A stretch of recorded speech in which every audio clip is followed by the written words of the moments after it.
बड़ी खबर का हम यहाँ पर रुख कर रहे हैं जो आ रही है बांग्लादेश से, जहाँ पर इस्कॉन से जुड़े जो धर्मगुरु हैं चिन्मय कृष्णदास, उनको गिरफ्तार यहाँ पर कर लिया गया है और इसके बाद हंगामा वहाँ पर खड़ा हो गया। रिपोर्ट्स के मुताबिक उन पर देशद्रोह और सांप्रदायिक सौहार्द बिगाड़ने का केस है।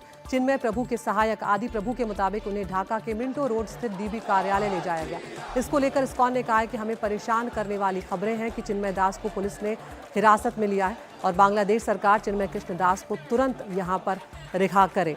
हमारे साथ प्रोफेसर संजय जो है वो बने हुए हैं। प्रोफेसर संजय, चिन्मय दास के खिलाफ हुई इस कार्रवाई से बांग्लादेश का जो हिंदू समुदाय है उसमें आक्रोश है। सैकड़ों लोग जो हैं चटगांव के चैरागी पहाड़ चौराहे पर सड़कों पर उतर आए। किस तरह से इस वक्त आप बांग्लादेश की स्थिति को देख रहे हैं?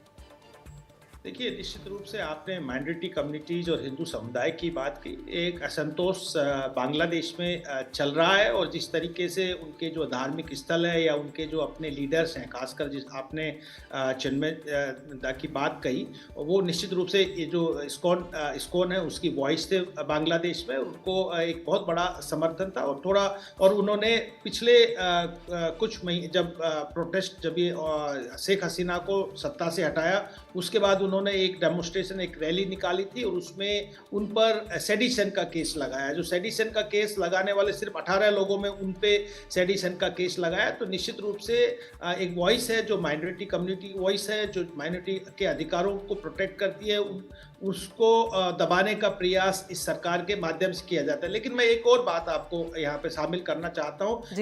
ये सिर्फ लड़ाई सत्ता के खिलाफ और ये रेडिकल्स के खिलाफ चिन्मय दास की नहीं है। वहाँ पे जो लिबरल, डेमोक्रेटिक, सेकुलर मुस्लिम लोग भी हैं जो बांग्लादेश की जो एक बंगाली वॉइस है, जो बंगाली संस्कृति की बात करती है, उनके खिलाफ भी दमन चल रहा है। तो ये जो दोनों फोर्सेज है, चाहे वो माइनॉरिटी कम्युनिटीज हो, चाहे ये जो संस्कृति, बंगाली संस्कृति को प्रोटेक्ट करने वाले लोग हैं, उनके खिलाफ जिस तरीके से सेडिशन का और अत्याचार चल रहा है वो निश्चित रूप से एक अलार्मिंग है। और मोहम्मद यूनुस निश्चित रूप से एक प्रोग्रेसिव और नोबल लॉरेट है, लेकिन उनके पीछे जो शक्ति है वो रेडिकल्स और जो जमात के लोग हैं वो सत्ता को चला रहे हैं। वो उनके इशारों पे मोहम्मद यूनुस और उनकी जो केटेकर गवर्नमेंट है वो काम कर रही है, जो कि एक चिंता का विषय है। और बांग्लादेश में जो लोकतंत्र और जिस स्पिरिट के लिए 1971 में उन्होंने जो कुर्बानियां दी थी, 30 लाख लोग मारे गए थे, उस पर एक बहुत बड़ा सवाल आ रहा है।